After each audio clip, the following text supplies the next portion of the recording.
पार्थ, यह संसार माया का क्षेत्र है जहाँ सुख और दुख, लाभ और हानि, यश और अपयश एक चक्र की भांति घूमते रहते हैं।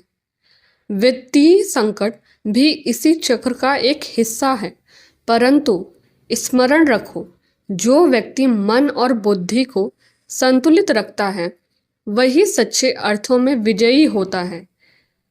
वित्तीय तनाव से तुम्हारा मन भारी हो सकता है, परंतु यह जान लो कि यह परिस्थिति भी अस्थायी है। सुख दुख, लाभ हानि और यह संकट क्षणिक है, वो आते हैं और चले जाते हैं। तुम्हें धैर्य और सहनशीलता से इनका सामना करना चाहिए। तुम्हारा असली कर्तव्य यह नहीं है कि तुम केवल परिणाम की चिंता करो, अपने कर्म पर ध्यान केंद्रित करो। तुम्हारा अधिकार केवल अपने कर्म पर है, परिणाम पर नहीं।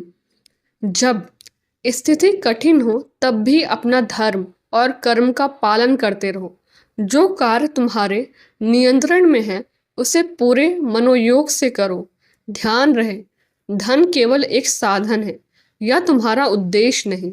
जीवन का उद्देश्य आत्मा का उत्थान है। तुम्हारी शक्ति, साहस और आत्मविश्वास ही तुम्हारे सच्चे धन हैं। यदि तुम इन पर विश्वास रखोगे तो कोई भी संकट तुम्हें डिगा नहीं सकता। यदि तुम तनावग्रस्त हो तो ध्यान का सहारा लो।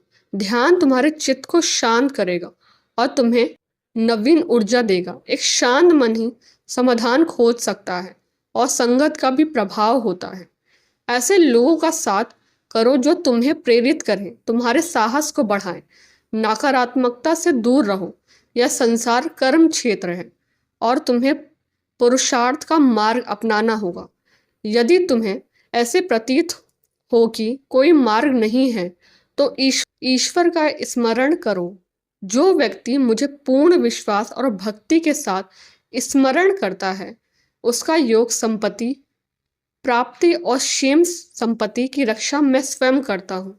इसलिए चिंता मत करो, श्रद्धा और विश्वास के साथ आगे बढ़ो। संकट के समय तुम्हारा मन विचलित हो सकता है, परंतु तुम्हें यह समझना होगा कि हर संकट तुम्हें एक नया कुछ सिखाने आता है। तनाव तुम्हें अनुशासन, संयम और संतुलन सिखाता है। इसे अपनी शक्ति बनने दो। जीवन के हर क्षेत्र में संतुलन बनाए रखना ही सबसे बड़ा बाधा है। जो व्यक्ति आहार, विहार, कर्म और विश्राम में संतुलन रखता है वही अपने दुखों का नाश कर सकता है। अपनी दिनचर्या को संतुलित करो और हर दिन एक नए उत्साह के साथ कर्म करो। तो उठो, अपना धनुष को संभालो और इस जीवन संग्राम में कर्तव्य का पालन करते हुए आगे बढ़ो। कभी हत उत्साहित मत हो और कभी अपने कर्तव्यों से पलायन मत करो। यह गीता का उपदेश है और यही तुम्हारी विजय का मार्ग है। जय जय श्री राधे।